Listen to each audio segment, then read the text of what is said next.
31 और रूस के खिलाफ वहां पर 1831 में एक मूवमेंट, एक आंदोलन हो जाता है, जिसके कारण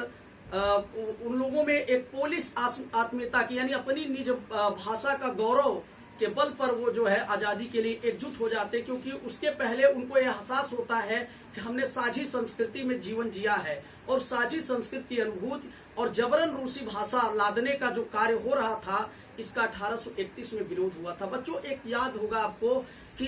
पाकिस्तान रिलीजियस के आधार पर अलग हुआ था भारत से, और उसमें पूर्वी जो बांग्लादेश आज वर्तमान में आप देखते हैं, उसको भी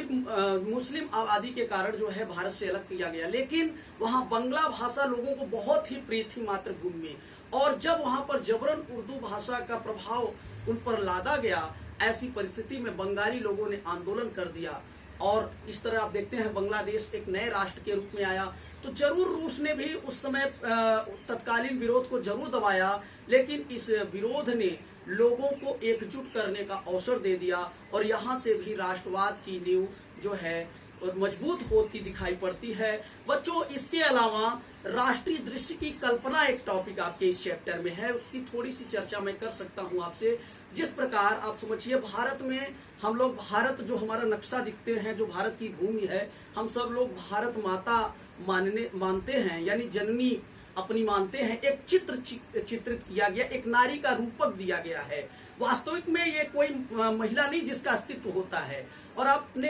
अमूमन ये देखा होगा कि न्यायालयों में बंद पट्टी के साथ तराजू लिए एक महिला न्याय की देवी है। ठीक उसी प्रकार से तत्कालिक यूरोप में जो ये 19वीं सदी में ये नारी रूपक का चलन कहाँ से आया बच्चों? यूरोप से आया, जहां पर फ्रांसीसी क्रांति के दौरान एक जो स्वतंत्रता, समानता और बंधुत्व का जो न्याय की जो मूर्ति दी गई, वो एक नारी जिसका ईसाई लोकप्रिय नाम मारियान पड़ा, वह विभिन्न चौराहों पर लगाई जाती थी ताकि लोगों में राष्ट्रीय अभिव्यक्ति यानी राष्ट्रीय संचेतना का प्रसार हो, लोगों में एक प्रतीक हो जिसके साथ वो अपना तदात्म यानी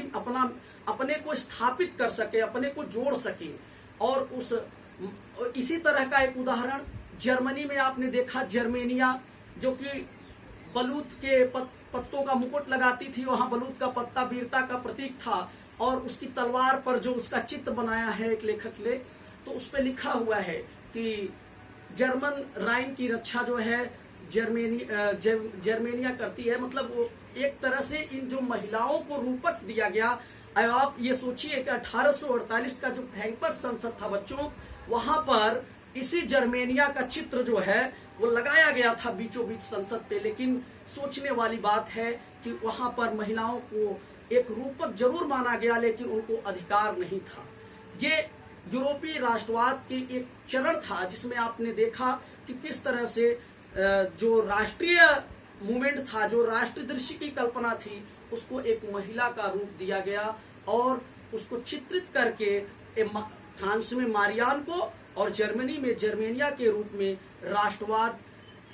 की भावना लोगों में जोड़ी गई, ताकि लोग इसको अपने से स्थापित कर सके और एक राष्ट्र के रूप में सभी भेदभावों को भुलाकर एकजुट हो, और यह प्रतीक बने राष्ट्रीय गौरव का। इसलिए यह नारी रूपक दिया गया, जो आगे चलकर हमें विभिन्न देशों में भी दिखाई पड़ता है।